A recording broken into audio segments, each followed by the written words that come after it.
প্রিয় দর্শক, Walton spot fridge presents TVS ইনসাইটে আপনাদের সবাইকে স্বাগত জানাচ্ছি আমি সাজ্জাদুর রহমান।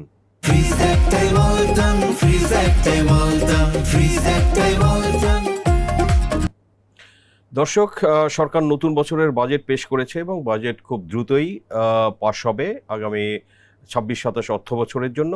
সে দর্শক, এখানে বাজেট প্রস্তাবনা নিয়ে আমরা বিভিন্ন সময় রিপোর্ট করেছি এবং এই স্টুডিওতে আলোচনা করেছি, আপনাদের সাথে বিশ্লেষণগুলো আমরা বিস্তারিত শেয়ার করেছি। সো দর্শক, এই যে শেষের দিকে বাজেটটা পাস হবে আগামী পরশু দিন, এবং সো এর মধ্যে আমরা দেখছি যে প্রস্তাবনা ছিল তো সেখানে কিছু কিছু চেঞ্জেস এগুলো হয়, এটাও অনেকটা স্বাভাবিক, প্রতি বছরই সেটা হয়ে থাকে। তো এবার যেটা হচ্ছে যে সরকার যে প্যাকেজ ভ্যাট ঘোষণা করেছিল খুচরা পর্যায়ে, এবং যেটা হচ্ছে যে ব্যাংক অ্যাকাউন্ট খোলার সঙ্গে টিআইএন ট্যাক্স আইডেন্টিফিকেশন নাম্বারটা বাধ্যতামূলক করার প্রস্তাব করেছিল। তো আমরা যেটা জানতে পেরেছি যে বেশ কিছু যে পরিবর্তন আসবে, তো এই দুইটা বড় পরিবর্তন সেটা আসতে পারে যে 3টা ব্যাংক অ্যাকাউন্ট ওপেনিং আর ম্যান্ডেটরি থাকবে না, যেটা আগের মতো আছে সেভাবেই থাকবে। আরেকটা হচ্ছে যে প্যাকেজ ভ্যাট যেটা খুচরা পর্যায়ে যেটা গ্রাম পর্যন্ত নিয়ে যাওয়ার সরকারের যে পরিকল্পনা, যে প্রস্তাবনা ছিল, তো আমরা দেখলাম যে সেখান থেকে সরকার ফেরত আসতে পারে। তো দর্শক, এগুলো নিয়েই টিভিএসে আজকে একটা বিস্তারিত রিপোর্ট পাবলিশ হয়েছে। রিপোর্টটি করেছেন টিভিএসের senior correspondent Riyad Hossain. So দর্শক, আমরা রিয়াদের সঙ্গে আলোচনা করব আর আপনাদের সঙ্গে শেয়ার করব। রিয়াদ, স্বাগতম আপনাকে। এই যে ভ্যাট অন রিটেইলার্স, খুচরা পর্যায়ে ভ্যাট বা এই যে টিন ম্যান্ডেটরি, তো আসলে এটা তো একটা পার্ট ছিল। আমরা জানতাম যে আমাদের ট্যাক্স নেট যেটা অনেক কম, বেসটা অনেক কম, তো এটা আইএমএফ সহ সবার একটা চাপ ছিল যে বেসটা বাড়ানো, আমাদের লোকাল অর্থনীতিবিদরাও বলেন। তো সরকার আসলে এখান থেকে এটা প্রস্তাব করে আবার ফেরত আসছে কেন? কি কারণ মনে হয়েছে আপনার কাছে? সাজ্জাদ ভাই, আপনাকে ধন্যবাদ। এটা ওই বাজেট আপনি যেটা বলেন পরশু পাস হবে, আর আগামীকালকে অর্থ বিল অর্থাৎ ট্যাক্স রিলেটেড যে চেঞ্জগুলা সরকার ফাইনালি করতে যাবে। আপনি তো জানেন যে অর্থমন্ত্রী যে বাজেটটি সংসদে ঘোষণা করেছেন সেটি আসলে বাজেট প্রস্তাব ছিল, রাইট। তো আগামীকালকে এইখানে কিছু চেঞ্জ এনে তারপরে কালকেই অর্থ বিলটা পাস হয়ে যাবে, পরশু এর পরের দিন বাজেট পাস হবে। তো এখানে যে জিনিসটা, যেমন একটা বিষয় খুব পরিষ্কার, এই বছরের বাজেটে সরকারের চেষ্টা ছিল ট্যাক্সপেয়ারদের উপরে চাপ যতটা কম দেওয়া যায়, ব্যবসায়ীদের বাধা যতটা কমানো যায়, সরানো যায়। এটাই সরকারের বাজেটে একটা ফিলোসফি আমরা খেয়াল করেছি যে সরকার আসলে এটি চেয়েছিল, সেটি করেছে। তো এর মধ্যে নেট বাড়ানোর জন্য যে কিছু উদ্যোগ নিয়েছিল, যেমন আপনি যেটা বললেন যে ছোট ব্যবসায়ী, ক্ষুদ্র ব্যবসায়ীদের উপরে একটা প্যাকেজ ভ্যাটের মতো একটা ভ্যাট, স্পেসিফিক ভ্যাট বা স্পেসিফিক ট্যাক্স নামে দেওয়ার একটা প্ল্যান সরকারের ছিল। কয়েকদিন আগে অর্থমন্ত্রীও কোনো একটা প্রোগ্রামে সেটি বলেছিলেন যে কিছু ব্যবসায়ীর উপর এটি করা। ফাইনালি সরকার সেখান থেকে ব্যাকট্র্যাক করছে বলে আমরা শুনছি।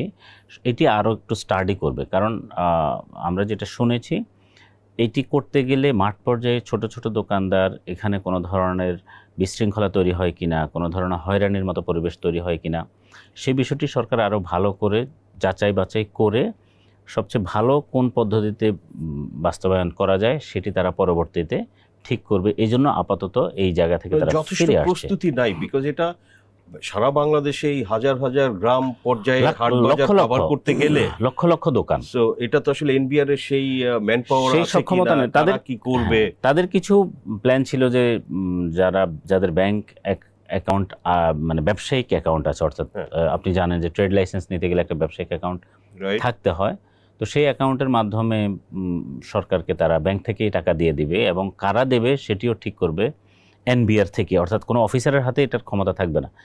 ঠিক আছে, তবুও কোনো ধরনের মাঠ পর্যায়ে বিশৃঙ্খলা, হয়রানির মতো পরিবেশ তৈরি হয় কিনা, এবং সেটি যদি হয় তাহলে তাদেরকে যদি এটি ব্যাকফায়ার করে ফাইনালি, তাহলে তো সেটা আসলে সরকার উদ্দেশ্যটাকে ব্যাহত করবে। এই জন্যই সরকার মেবি এনবিআর চাচ্ছে এটিকে আরও, বা সরকার চাচ্ছে আরও একটু পরীক্ষা নিরীক্ষা করে যাতে এটি ফেল না করে।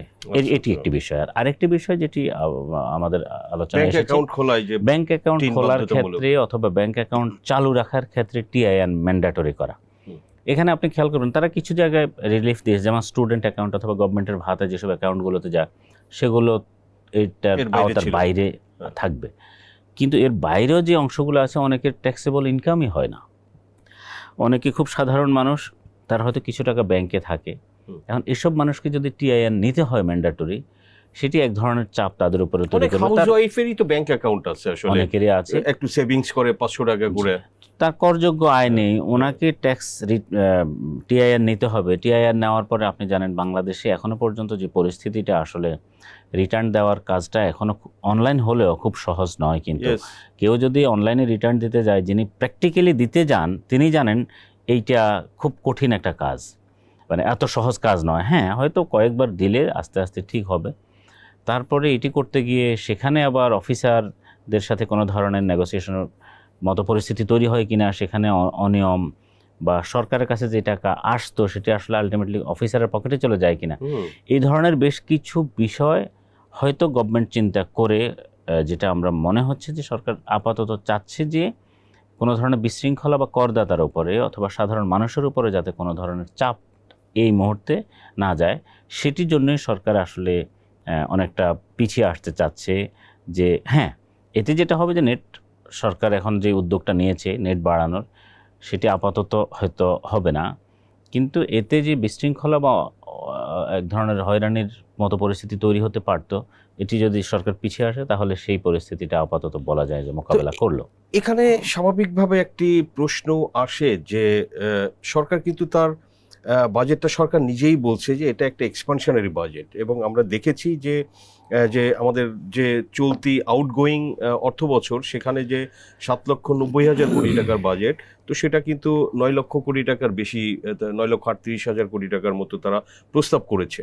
তো ডেফিনেটলি যে এটা তারা বেশি খরচ করতে চাচ্ছে, তো সরকারের তো আসলে ইনকাম দরকার হবে।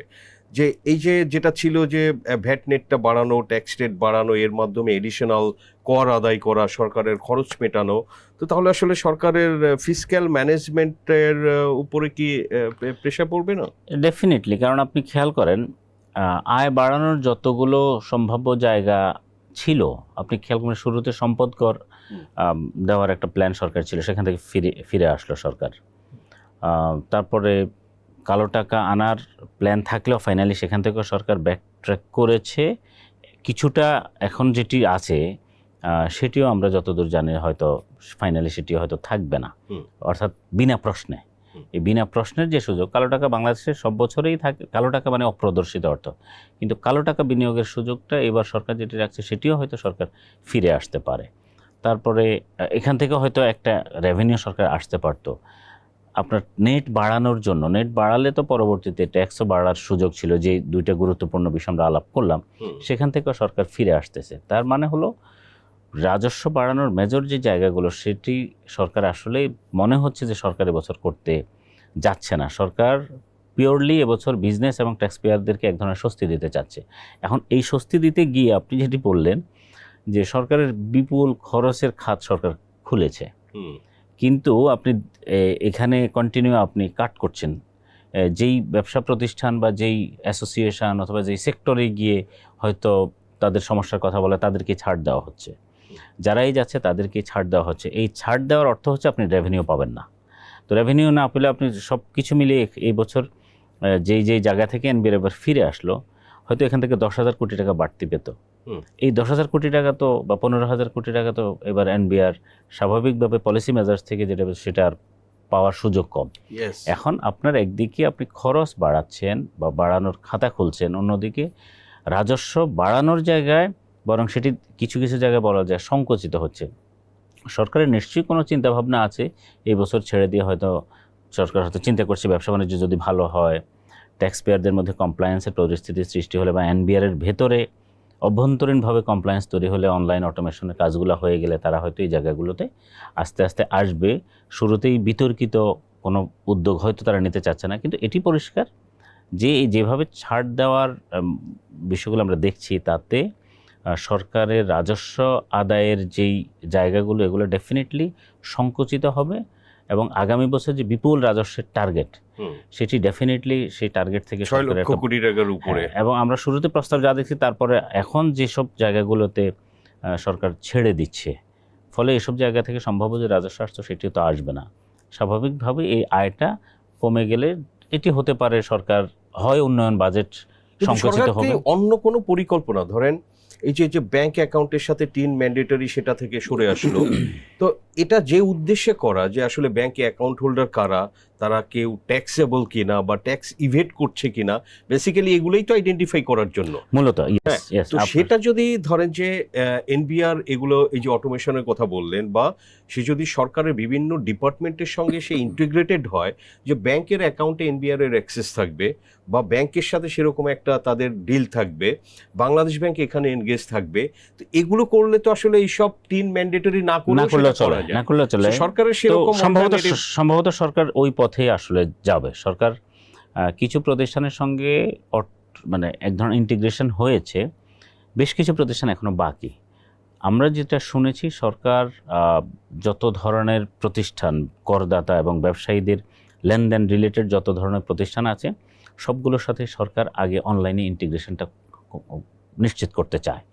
সেই নিশ্চিত করার পরে কি হচ্ছে, সেই কাজটা এবার প্ল্যানে আছে। এবং আপনি জানেন যে তাদের এনবিআর আমরা যেটা ইতিমধ্যে আমরা নিউজও করেছি, বাংলাদেশ ব্যাংকের সঙ্গে সরকারের এবং ইভেন আমরা অর্থ মন্ত্রণালয়েরও সম্ভবত গ্রিন সিগন্যাল আছে যে ব্যাংকের ডেটায় এক ধরনের অ্যাক্সেস এনবিআর এবছর, এর আগে উদ্যোগ নিয়ে এনবিআর পিছিয়ে আসতে হয়েছে। উদ্যোগ নিলেই এক ধরনের কিছুটা প্যানিক তৈরি হয়েছে যে না, এটি যদি ব্যাংকের ডাটায় এনবিআর অ্যাক্সেস পায় তাহলে ব্যাংকে মানুষের যে ডিপোজিট সেটি কমে যেতে পারে, মানুষ ব্যাংক বিমুখ হয়ে যেতে পারে।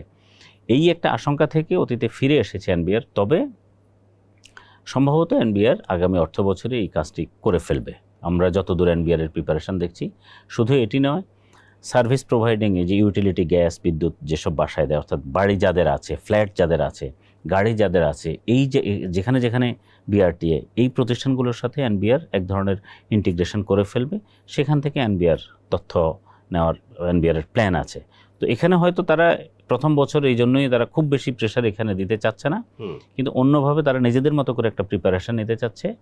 এবং এটি হয়তো ভবিষ্যতে আগামী বছর থেকে হয়তো দৃশ্যমান হবে যে ফাঁকি ধরতে অথবা যাদেরই এবার পরিষ্কারভাবে আমাদের কোনো একটা প্রোগ্রামে এনবিআর চেয়ারম্যানই বলেছেন যে অডিটে তারা বিশেষভাবে মনোযোগ দেবে এবং অডিটের মাধ্যমে তারা একটা বড় ফাঁকি ধরার তাদের টার্গেট আছে।